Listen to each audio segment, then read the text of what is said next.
En este video vamos a comenzar nuestra discusión acerca de los gases. Hablaremos en primera instancia de los gases ideales y con lo que se construya en relación a los gases ideales vamos a intentar describir el comportamiento de los gases reales.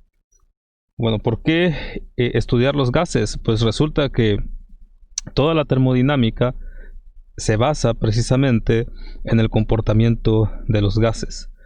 Entonces todo lo que revisemos en este curso de termodinámica química y todo lo que revisemos en el curso de equilibrio químico tiene su fundamento en el comportamiento de los gases.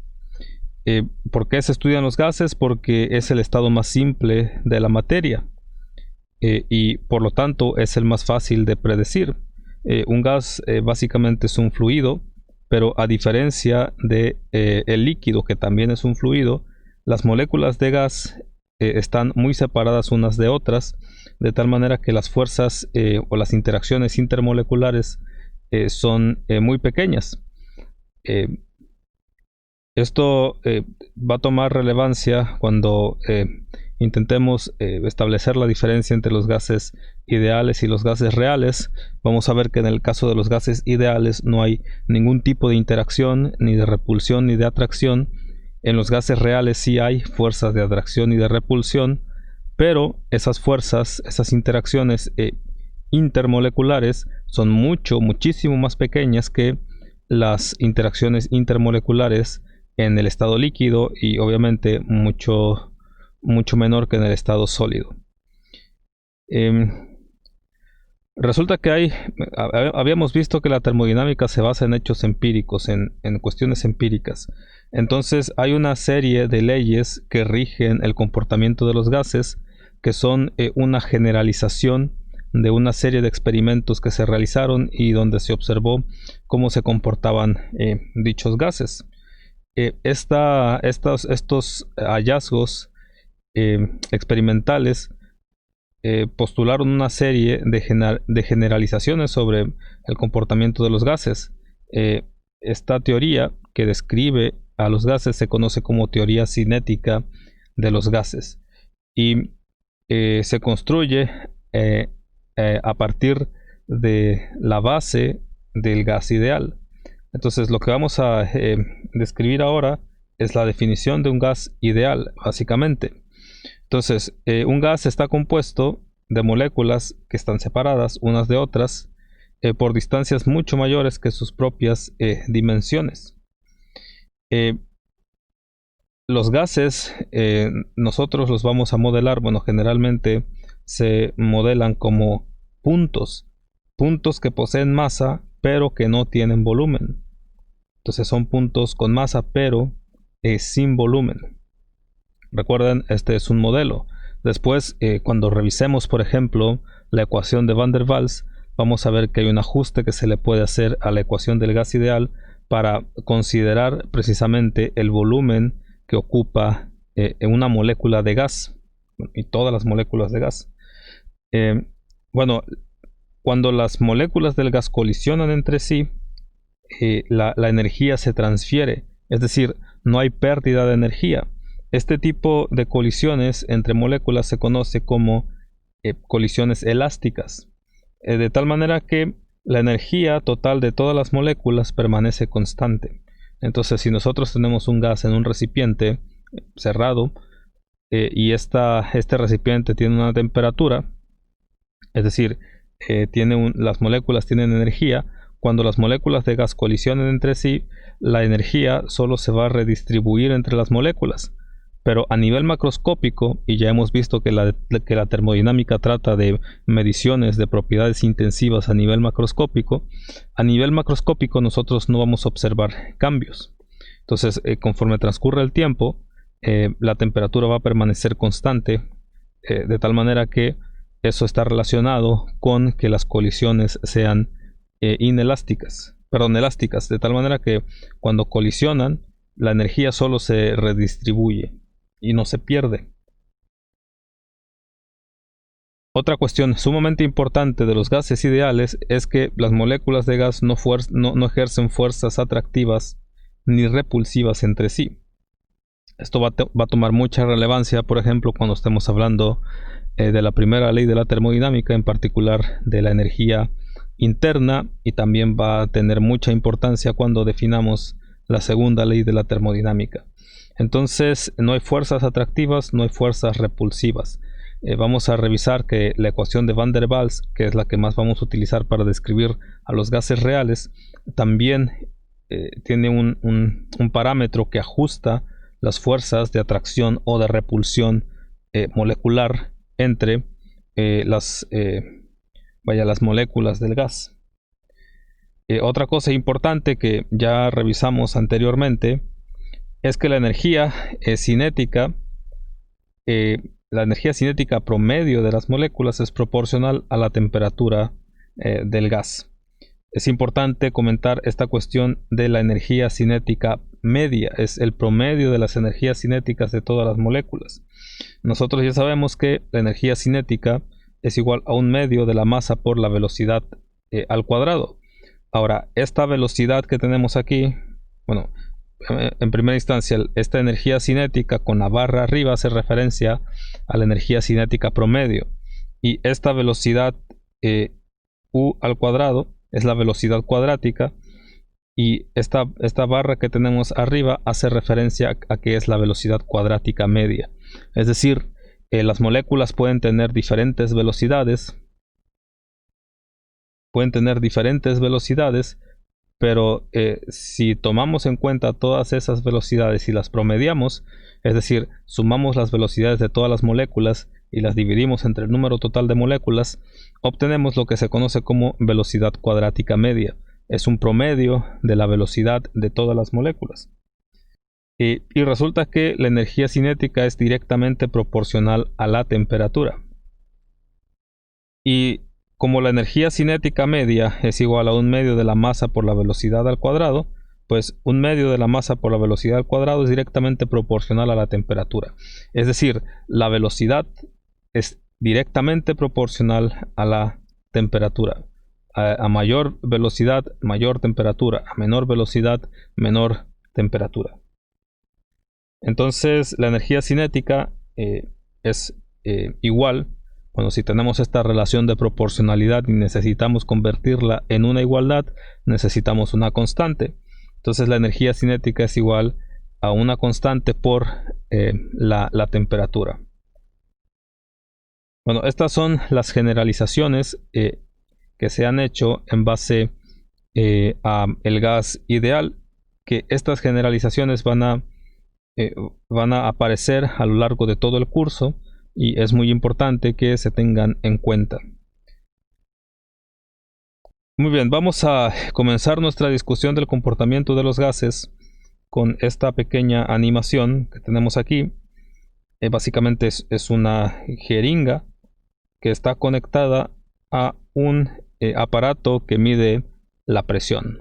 Así de simple. Este aparato nos va a dar los valores de la presión, como se puede observar aquí, en hectapascales. Un hectapascal es igual a 100 pascales.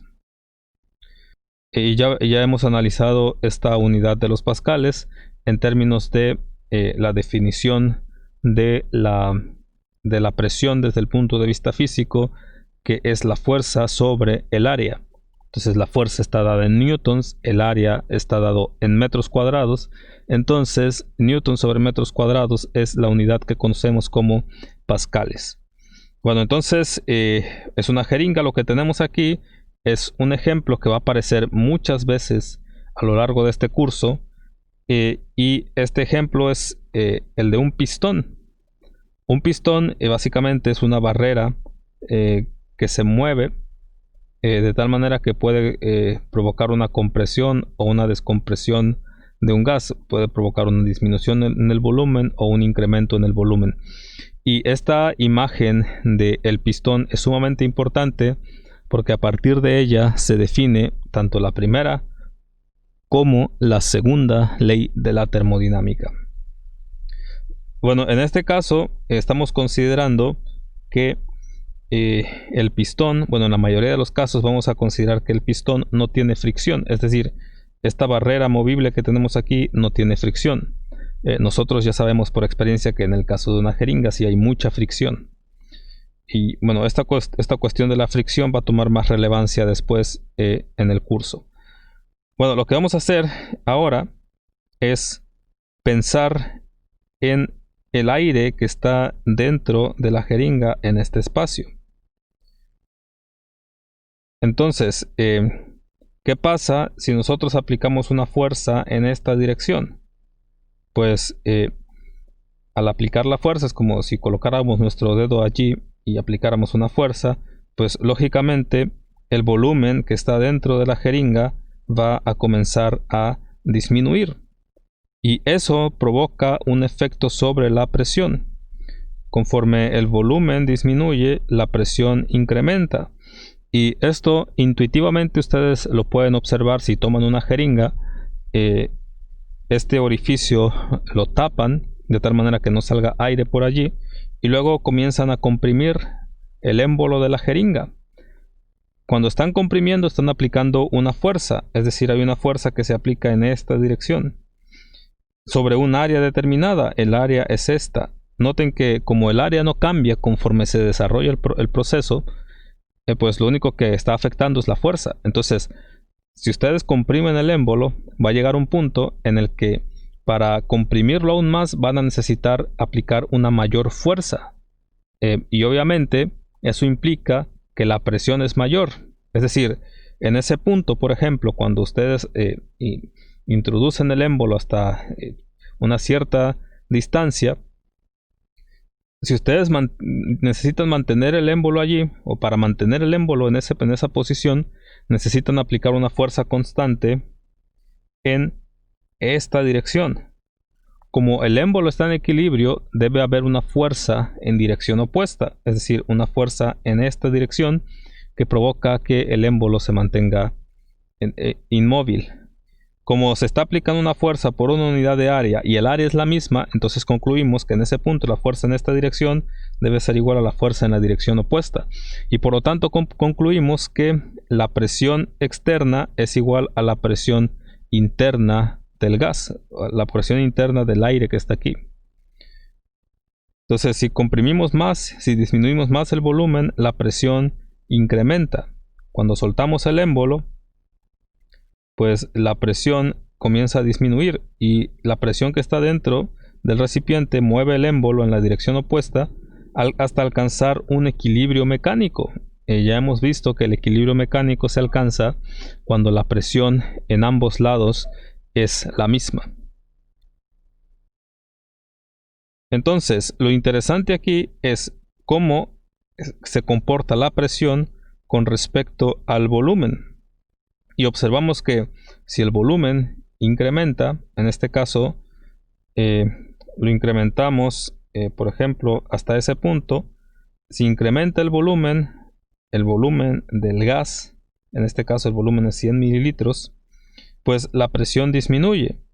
Si disminuye el volumen, es decir, si empujamos el émbolo hasta 50, por ejemplo, ahora el volumen del gas es 50 mililitros y la presión incrementó desde 500 hectapascales hasta 1000 hectapascales.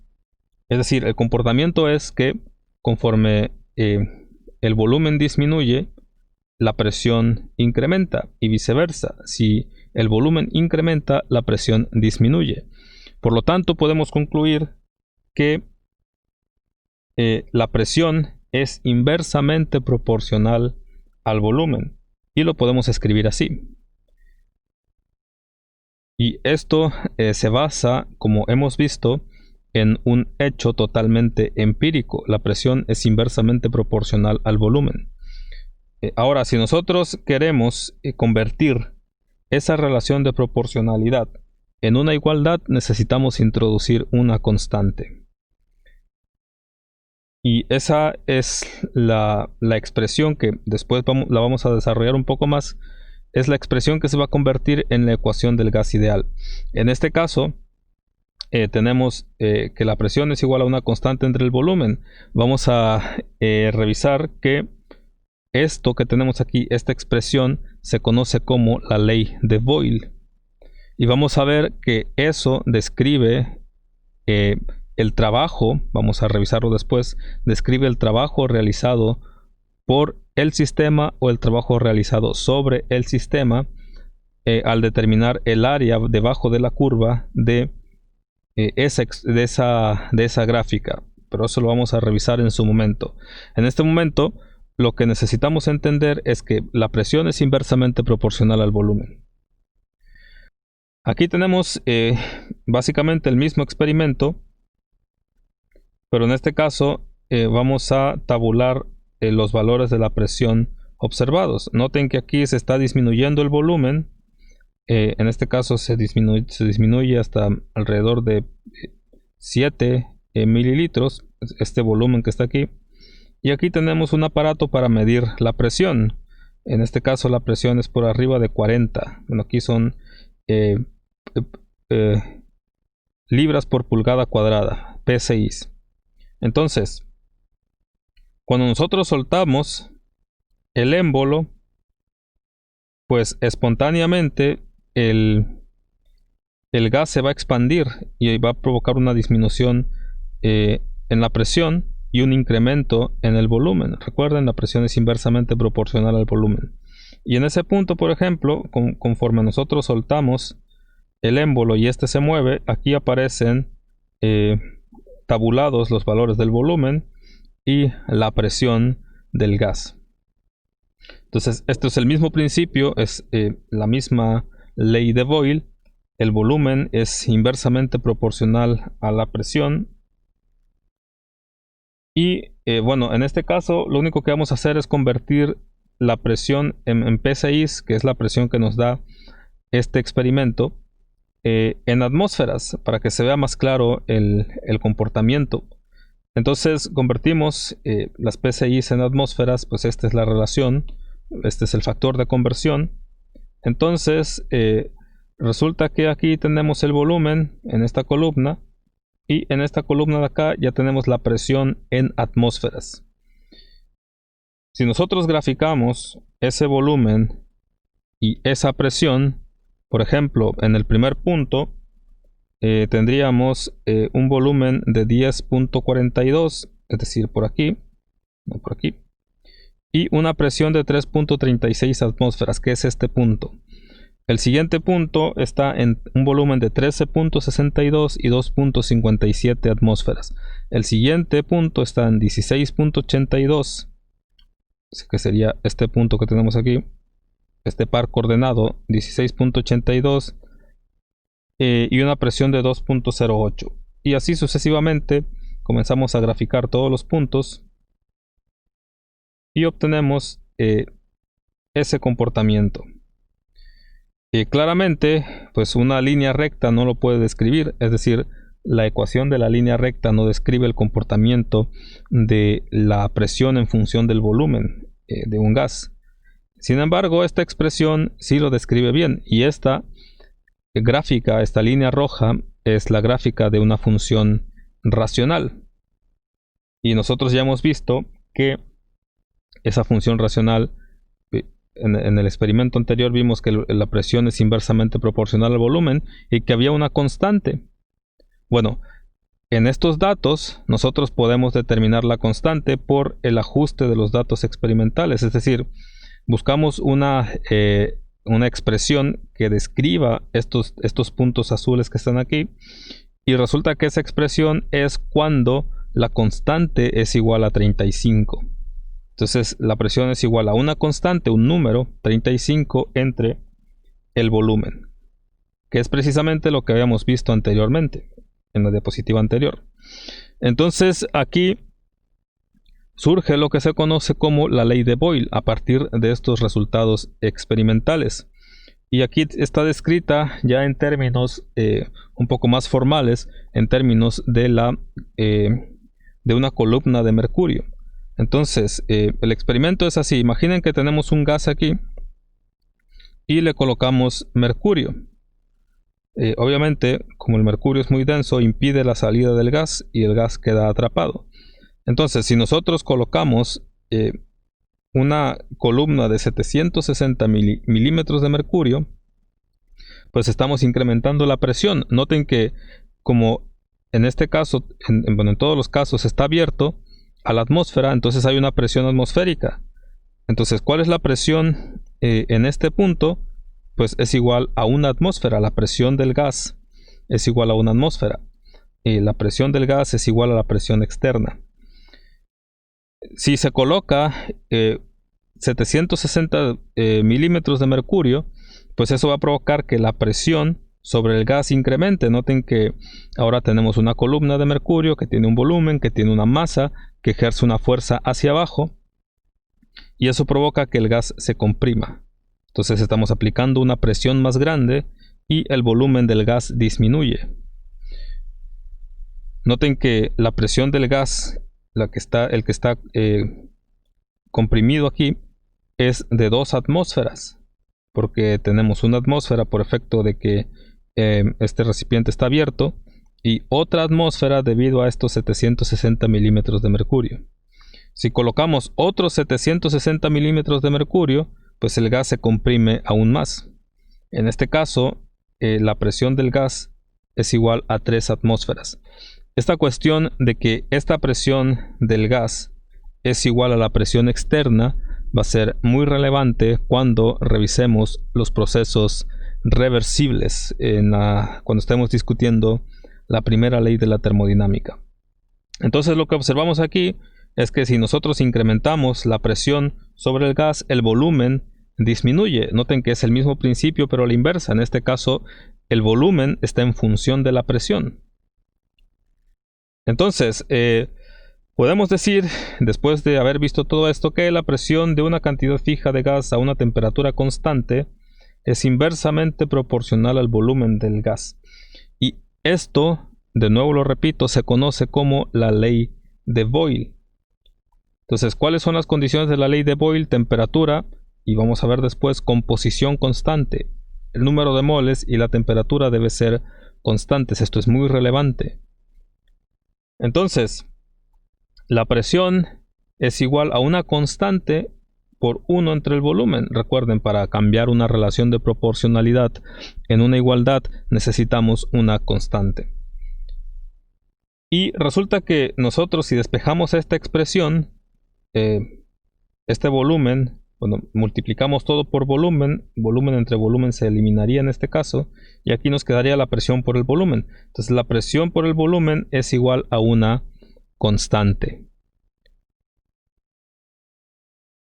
Entonces, otra forma de describir la ley de Boyle, bueno, esta ley nos dice que el producto de la presión y el volumen de un gas a temperatura y número de moles constante es una constante, es decir, es un valor que no varía.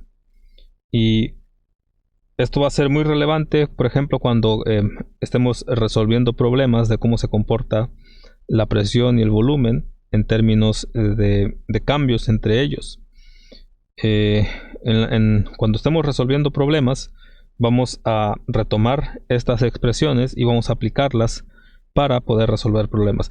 Lo que nos interesa en este caso es definir la ley de Boyle, y esta ley nos dice que básicamente la presión es inversamente proporcional al volumen cuando la temperatura y el número de moles no varían, cuando la temperatura y el número de moles son constantes.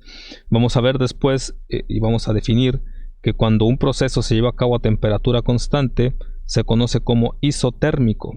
La temperatura no varía conforme se lleva a cabo el proceso. Y esto, lo repito, será muy relevante cuando definamos la primera y la segunda ley de la termodinámica. Bueno, gráficamente esta ley de Boyle se observaría de esta manera, que ya lo hemos visto. Aquí se está graficando la presión con respecto al volumen, tiene este comportamiento. Noten que, por ejemplo, si nosotros multiplicamos 0.6 por 2 y 0.3 por 4, nos da el mismo valor. Es decir, es esta idea detrás de esta expresión. Si multiplicamos la presión por el volumen, siempre nos va a dar el mismo valor. Por ejemplo, aquí tenemos 0.6 atmósferas por 2 litros, tendríamos 1.2 atmósferas por litro. En este caso tendríamos 0.3 atmósferas por 4 litros, tendríamos 1.2 atmósferas por litro. Y si tomamos cualquier otro par ordenado, por ejemplo este, y observamos la presión y lo multiplicamos por el volumen, vamos a obtener 1.2 atmósferas por litro. Es decir, el producto de la presión por el volumen es igual a un valor que no cambia, es igual a una constante.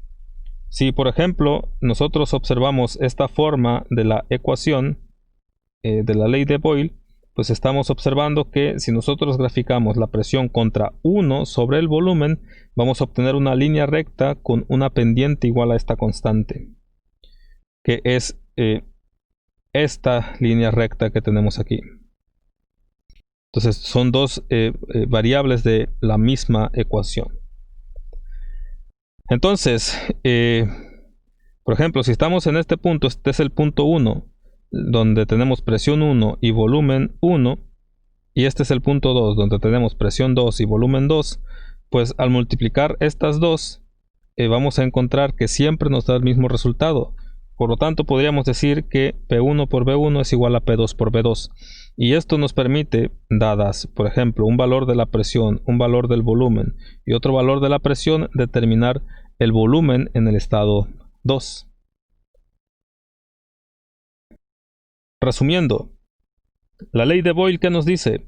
Que si tenemos un recipiente que se encuentra a una determinada presión y nosotros incrementamos el volumen, como en este caso, resulta que la presión va a disminuir. Si nosotros disminuimos el volumen, como en este caso, vamos a observar que la presión va a incrementar. Y eso define lo que conocemos como la ley de Boyle. Bueno, resulta que la presión no solo depende del volumen, también depende de la temperatura y depende de la cantidad de moléculas de gas que se encuentran en el recipiente en el que se está midiendo la presión. Debemos recordar de cosas que ya hemos revisado anteriormente, que la presión de un gas se relaciona directamente con la frecuencia de las colisiones de las moléculas de gas sobre las paredes del recipiente. Entonces, mientras mayor sea el número de colisiones, mientras mayor sea la frecuencia de colisión, mayor va a ser la presión que ejerce el gas sobre las paredes del recipiente. Y obviamente, por ejemplo, si nosotros disminuimos el volumen, es lógico que como tenemos un área superficial menor, pues la frecuencia de colisión va a ser mayor y por eso la presión incrementa. Entonces vamos a observar eso con esta animación que tenemos aquí. Aquí tenemos un medidor de la presión, un medidor de la temperatura, y aquí vamos a añadir cierta cantidad de sustancia. Entonces lo que observamos aquí en primera instancia es que la presión incrementa. En este caso tenemos una presión de 4 atmósferas. Esto es meramente cualitativo. Tenemos una presión de 4 atmósferas. Y lo que vamos a hacer aquí es observar o medir el número de colisiones contra la pared en estas condiciones. Entonces noten que las moléculas de gas están colisionando contra la pared. Al medir el número de colisiones en 10 picosegundos, en este caso, resulta que el número de colisiones es 53. Es decir, en este tiempo determinado, que siempre en estos experimentos que vamos a realizar aquí, siempre vamos a evaluar la cantidad de colisiones en la misma cantidad de tiempo. Entonces, en estas condiciones, cuando tenemos esta cantidad de moléculas, pues el número de colisiones contra la pared es 53. Vamos a incrementar la cantidad de partículas. Al incrementarla, noten que la presión comienza a incrementar. Y claramente, si tenemos una mayor cantidad de partículas, la frecuencia de colisión va a ser mayor. Entonces aquí, midiendo el número de colisiones, pues ya pasamos de 53 a 395. Y eso provocó que la presión incrementara desde 4 hasta 28.3 atmósferas. Es decir, el número de colisiones está relacionado con la presión. Y claramente, y de manera lógica, podemos observar que si incrementamos la cantidad de moléculas del gas dentro del recipiente, la cantidad de colisiones incrementa y eso provoca un incremento en la presión. Ahora lo que vamos a hacer es incrementar la temperatura. Estamos añadiendo calor. Ya vimos que si incrementamos la temperatura, las moléculas se mueven más rápido. Y al moverse más rápido, pues obviamente la cantidad de colisiones va a incrementar. Entonces noten aquí cómo la presión incrementó. Fíjense, incrementamos la temperatura y, bueno, aquí se observa el incremento en la temperatura y la presión incrementó. Si nosotros medimos el número de colisiones, pues obviamente la cantidad de colisiones va a ser mayor porque ahora tenemos unas moléculas que se están moviendo con mayor rapidez, van a colisionar de manera más frecuente. Si incrementamos la temperatura, noten que la presión incrementa y el número de colisiones también incrementa. El número de colisiones está relacionado con la presión. Le incrementamos aún más la temperatura, la presión incrementa, el número de colisiones incrementa. Entonces es bastante lógico. Incrementamos la cantidad de partículas, incrementa el número de colisiones, incrementa la presión. Incrementamos la temperatura, incrementa la frecuencia con la que las moléculas colisionan contra la pared y por lo tanto incrementa la presión. Ahora, lo que vamos a hacer es modificar el volumen. Entonces aquí modificamos el volumen, lo hicimos más grande y tenemos la misma cantidad de partículas. Al medir el número de colisiones, vamos a observar que el número de colisiones disminuye. Y eso está relacionado con una disminución en la presión. Entonces, el comportamiento de la presión en función del volumen, de la temperatura y de la cantidad de sustancias, de la cantidad de moléculas, se puede resumir en esta animación que tenemos aquí. Y todo está relacionado con la frecuencia de colisión. Entonces hay que pensar de manera lógica cómo la temperatura afecta la frecuencia de colisión, cómo la cantidad de moléculas afecta la frecuencia de colisión y cómo el volumen afecta la frecuencia de colisión. Y con eso vamos a poder racionalizar el efecto de cada una de estas propiedades sobre la presión. Entonces, haciendo una generalización de todo esto y plasmándolo en una expresión matemática, podríamos decir en primera instancia que la presión es directamente proporcional a la temperatura. Incrementamos la temperatura, la presión incrementa. La presión es inversamente proporcional al volumen. Disminuimos el volumen, la presión incrementa. Incrementamos el volumen, la presión disminuye. Y la presión es directamente proporcional a la cantidad de moléculas de gas que se encuentran en el recipiente. Entonces estas tres relaciones de proporcionalidad las podemos expresar de esta manera. La presión es directamente proporcional a la cantidad de moléculas y a la temperatura. Incrementamos la cantidad de moléculas, incrementa la presión. Incrementamos la temperatura, incrementa la presión. Y es inversamente proporcional al volumen. Disminuimos el volumen, incrementa la presión. Incrementamos el volumen, disminuye la presión. Para convertir esta relación de proporcionalidad en una igualdad necesitamos una constante. Resulta que esa constante se conoce como constante de Boltzmann. Y este número de partículas que tenemos aquí, nosotros lo podemos expresar utilizando el número de Avogadro. Que es el número de Avogadro es igual a 6.02 por 10 a la 23 átomos, moléculas o iones, en este caso moléculas de gas. Noten que si esta n que tenemos aquí es el número de moles, si n es igual a 1, es decir, si tenemos una mol de gas, pues tendríamos que multiplicar 1 por 6.02 por 10 a la 23 y eso nos daría 6.02 por 10 a la 23, es decir, nos daría el número total de partículas. Entonces cambiamos esta n mayúscula que tenemos aquí por el número de moles multiplicado por el número de Avogadro y tenemos esto, que es la constante de Boltzmann por el número de Avogadro. Eso es una constante que la condensamos en una nueva constante que es R, donde R es igual a la constante de Boltzmann por el número de partículas y esta R se conoce como la constante de los gases. Entonces, si nosotros multiplicamos todo por B, tendríamos PV es igual a N por R por T. Y esto que tenemos aquí es lo que se conoce como la ecuación del gas ideal. Y esta ecuación es muy relevante porque, como lo decía hace un momento, va a aparecer durante todo el curso de termodinámica y durante todo el curso de equilibrio químico. Y como se puede observar a partir de toda esta explicación, esa expresión se puede racionalizar. Es decir, si nosotros pensamos de manera lógica, sobre todo en términos de la frecuencia de colisión, vamos a encontrar que esa expresión sí tiene bastante sentido. Entonces, vamos a dejar este video hasta aquí. Lo que hemos hecho en este momento es derivar lo que se conoce como la ecuación del gas ideal. Nos vemos en el próximo video.